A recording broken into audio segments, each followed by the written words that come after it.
चला आपण बाहीची कटिंग करून घेऊयात। सर्वप्रथम आपल्याला बाहीची उंची मार्किंग करून घ्यायची आहे। बाहीची उंची रेडी बाहीची उंची तुमची जेवढी असेल त्यामध्ये 1 इंच ॲड करून आपल्याला मार्किंग करून घ्यायचं आहे। या ब्लाऊजची उंची तयार उंची 4.5 इंचाची होती, त्यामध्ये मी 1 इंच ॲड करून 5.5 इंचावरती मार्किंग करून कटिंग करून घेतलेलं आहे।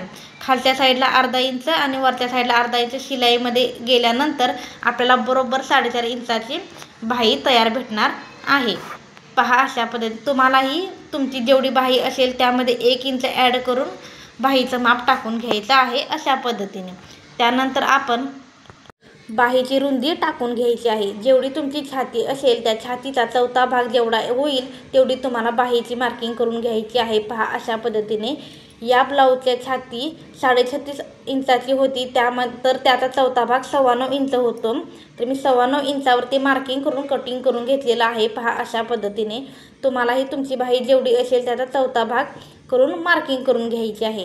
त्यानंतर आपल्याला दंडघेराचं माप टाकून घ्यायचं आहे। पहा अशा पद्धतीने या ब्लाऊजचा दंडघेर 6 इंचाचा होता, त्यामध्ये मी शिलाईसाठी 2 इंच ॲड करून 8 इंचावरती मार्किंग करून घेतलेलं आहे। तुम्हालाही तुमचा दंडघेर जेवढा असेल त्यामध्ये 2 इंच किंवा 1.5 इंच मार्किंग करून घ्यायचं आहे शिलाईसाठी। ते वरचे जे 1.5 ते 2 इंच आहे ते शिलाईमध्ये आपले जाणार आहेत। पहा अशा पद्धतीने वरच्या साईडला 9.25 इंच आणि खालच्या साईडला 8 इंचाचं मी मार्किंग करून घेतलेलं आहे। तुम्हालाही अशाच पद्धतीने मार्किंग करून घ्यायचं आहे। त्यानंतर आपण बाहीला शेप देण्यासाठी डाऊन मार्किंग करून घेऊयात। ज्या साईडला आपण छातीचं माप टाकलं होतं तिथून खाली 3 इंचावरती आपल्याला मार्किंग करून घ्यायचं आहे। जास्त हेवी ब्लाऊज असेल तर तुम्ही 3.5 इंचावरती हे मार्किंग करू शकता। त्यानंतर या साईडला 1 इंच आणि त्या साईडला 1 इंच असं आपल्याला स्लीवला आकार देण्यासाठी मार्किंग करून घ्यायचं आहे। पहा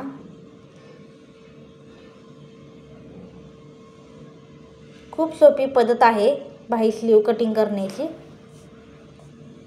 त्यानंतर अशा पद्धतीचे कर्व भेटतात मार्केटमध्ये सध्या अवेलेबल होतात। पहा जिथं तुम्हाला मशीनचं सामान मिळतं त्या शॉपमध्ये तुम्हाला हे इझिली मिळून जाईल। तुमच्याकडे असेल तर तुम्ही याचा वापर करूनही बाहीला शेप देऊ शकता। पहा अशा पद्धतीने ठेवून शेप देऊन घ्यायचा आहे। जर तुम्हाला जर ह्याच्या व्यतिरिक्त हे टूल न वापरता जर बाही कटिंग कशी करायची हे जर तुम्हाला हवं असेल तर मला कमेंट्समध्ये तसं सांगा। मी तुम्हाला बाही आपल्या मार्किंगनुसार कशी करायची ते तुम्हाला सांगेन, मी त्याचा व्हिडिओ मी नक्की टाकेन। त्यानंतर आपल्याला पुढच्या साईडचाही कर्व देऊन घ्यायचा आहे। पहा अशा पद्धतीने दोन्ही कर्वमध्ये अर्धा इंचाचा अंतर असायला हवं। बघा किती सुंदर अशी मधली पाकळी निघली पाहिजे। पहा अशा पद्धतीने तरच तुमचा शेप बरोबर येईल बाहीचा आणि बाही नीट ब्लाऊजला जॉईन होईल। त्यानंतर आपण बाहीचं कटिंग करून घ्यायचं आहे। पहा अशा पद्धतीने जर तुम्हाला बाही कसं कटिंग करायची तो जर सविस्तर दुसऱ्या पद्धतीचा व्हिडिओ हवा असेल तर तीही पद्धत मी तुम्हाला नक्की सांगेन, पण त्यासाठी तुम्हाला जास्तीत जास्त कमेंट्स यायला हव्या या व्हिडिओवरती, तरच मी तो व्हिडिओ अपलोड करेन। त्यानंतर सेंटरला नॉच देऊन आपल्याला जो डीप कर्व होता तोही आपल्याला कट करून घ्यायचा आहे।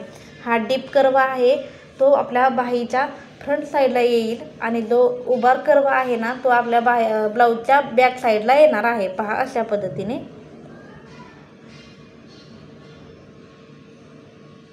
तुम्हाला जर काही शंका असतील तर मला कमेंट्समध्ये नक्की सांगा, मी तुम्हाला नक्की रिप्लाय देण्याचा प्रयत्न करेन। आपली अस्तरवरची स्लीव रेडी झाली आहे। पहा अशा पद्धतीने फ्रंट साईडला फ्रंट मार्किंग करून घ्यायचं आहे आणि बॅक साईडला बॅकचं मार्किंग करून घ्यायचं आहे। ज्या साईडला डीप कर्व होता तो आपल्याला फ्रंट साईडला देऊन घ्यायचा आहे अशा पद्धतीने। त्यानंतर आपण दंडघेराचं जे मार्किंग केलेलं आहे ते तुम्हाला जर आता कटिंग करायचं असेल तर तुम्ही आता कटिंग करू शकता किंवा ब्लाऊज स्टिचिंग करताना जरी तुम्ही कटिंग केलं तरी चालेल। हे पहा मी आत्ताच करून घेते।